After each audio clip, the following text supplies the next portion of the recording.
What's up, guys? Andrew here from IGN. I'm with Andreas Gonzalez from Irrational, lead combat designer in Bioshock Infinite. How are you doing? Great, man. And what are we looking at today? So right now we're in one of the later levels, and this is Emporia, and you've just arrived at this bank exterior here, and there's a fight happening between the two factions that you'll find in the game, one being the Vox Populi, which you'll see there, and the Founders, and they're basically battling out for territory to take over this space, and you have to survive as you're moving through this level. So what we're seeing here, for example, is the use of the Murder of Crows vigor, and this is an execution, pretty gory. And so right now we have the Murder of Crow vigor equipped and DK, which is Devil's Kiss, and if, for example, there you can see that if you throw Murder of Crows and then use Devil's Kiss, it'll light the crows on fire, and then you can have that vigor interaction, and that causes additional damage. Here we're switching out to rocket launcher, which is one of our ranged weapons, and well, now that we're jumping on the skyline, it'll give me an opportunity to sort of talk about this, which the skylines are great in these kind of spaces because they add a lot of mobility and they open up a lot of tactical options for the player. You can, basically come up here and hunker down in this upper area and bring enemies towards you, set up traps, and as enemies will follow you on the skylines, they can, fall into your traps and you'll cause damage. And as you're using your vigors, as you saw there, you'll run low on salts, and Elizabeth will throw you additional salts or ammo or health or whatever it is that you might need in that moment.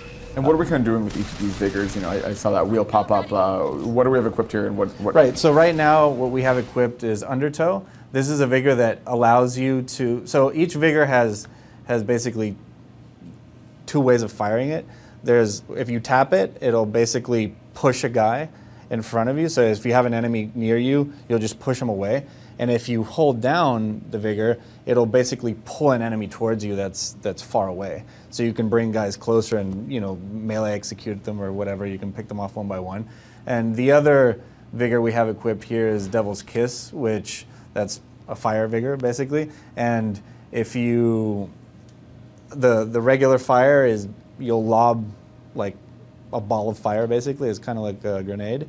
And if you use the trap version, you can set down an actual Devil's Kiss trap, and if an enemy will run through it or whatever, they'll catch fire. So each vigor has that dual functionality. And what you see there on the lower left-hand corner in the HUD is the two vigors that you have active, so you can quick swap between those two. And at any moment, if you hold the same button that you use for quick swapping, you can bring up the vigor wheel and then choose whichever active vigors you want, like this one being charge, which allows you to, at a distance, target an enemy and sort of charge towards them, and it's like a high-impact melee hit. Very cool. Yeah. So what we're seeing here is now the handyman is coming into the space, and he's one of our bigger enemies, and he's great in a space like this because he also has high mobility. So as you're on the skyline, against normal enemies, you can sort of pick them off, and you can do skyline dismounts and pick away at these enemies. But with the handyman, he's super aggressive and very mobile. So he'll keep you on your toes as you're moving around the space. Right now we're seeing the use of traps, which basically that's an oil slick, and if you throw Devil's Kiss on it, then it becomes like a fire trap, and any enemy that runs through it will catch fire. So here, basically once he's on you, you have to jump on the skylines and move away and do whatever you can, and that's aided by the use of gear. Basically, gear is one of the growth options we have in the game, and it allows you to equip certain gear in different slots that the player has at any given moment, and you can have gear that enhances your mobility on skylines, allows you to basically have more throttle control or do additional damage if you're dismounting off skylines. It'll knock back enemies, things like that. So basically all of our systems are designed to give a lot of player choice, in both in the moment-to-moment combat, within combat, and just at a higher level, just what the skylines open a lot of tactical options, and the specific gear that you have loaded out, or the specific weapons that you've upgraded, or the vigors that you've upgraded, allow you to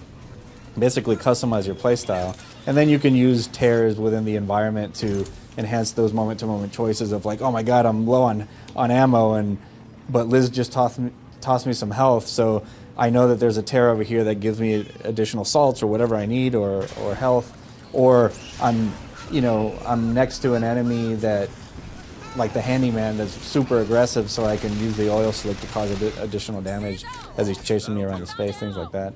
Very cool. Well, this is definitely a very interesting look at kind of what combat's like later in the game. And Andreas, I definitely appreciate you taking the time today. Yeah. For all your Bioshock Infinite needs, keep it locked to IGN.